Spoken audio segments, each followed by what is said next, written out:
আজকে আমি এসেছি ৩০০ কোটি টাকার মসজিদ দেখার জন্য। দিনাজপুর জেলার আফতাবগঞ্জে কিন্তু এই ৩০০ কোটি টাকার মসজিদ তৈরি হয়েছে। এই মসজিদের কাজ কিন্তু এখনো চলমান রয়েছে, জানি না কতদিনে শেষ করতে পারবে। আমি হাত দিয়ে পরীক্ষা করতেছিলাম যে এগুলো খুলে আসবে কিনা, তবে আমার সন্দেহটা ভুল ছিল। প্রতিটা কাজ কিন্তু নিখুঁতভাবে দক্ষতার সাথেই কারিগররা তৈরি করছে। আমি এখন বর্তমান মসজিদের দ্বিতীয় তলার মেইন মিনারের কাছে অবস্থান করতেছি। যদিও নিচতলার কাজ এখনো পুরোপুরি কমপ্লিট হয়নি, শুধুমাত্র দোতলার কাজগুলোই কমপ্লিট হয়েছে, এখনো 3 তলা বাকি আছে। মসজিদের দেওয়ালগুলোতেও কিন্তু ছোট ছোট পাথর দ্বারা খোদাই করা হয়েছে। মসজিদের বাহিরে এবং ভিতরের দুই অংশই খুব সুন্দর মাশাআল্লাহ। আমি প্রায় শুনে থাকি যে শেষ জামানায় মসজিদের সংখ্যা বেড়ে যাবে, মুসল্লির সংখ্যা কমে আসবে এবং মসজিদগুলো সুন্দরভাবে তৈরি করা হবে। আপনারা অনেকেই লক্ষ্য করবেন আমাদের গ্রামাঞ্চলের মসজিদ কমিটির সদস্য বৃন্দরা কিন্তু 5 ওয়াক্ত নামাজ অনেকেই পড়ে না। ওনারাই 5 ওয়াক্ত নামাজ আদায় করে না, শুধুমাত্র টাকা আর ক্ষমতার জন্যই তারা কিন্তু সদস্য হিসেবে নিয়োজিত হয়। আমাদের মসজিদের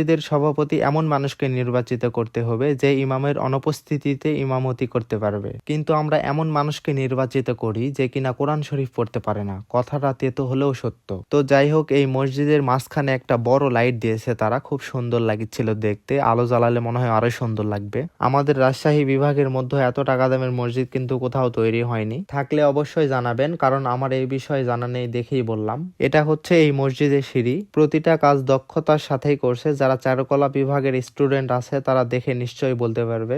আমার মতো কে কে এই মসজিদটি দেখতে আসছিলেন তাদেরকে আমি একটু দেখতে চাই। আপনারা অবশ্যই একটু জানাবেন আমাকে। এত টাকাতে মসজিদটি তৈরি হচ্ছে, আপনাদের কাছে কেমন লাগছে এটাও জানাতে পারেন।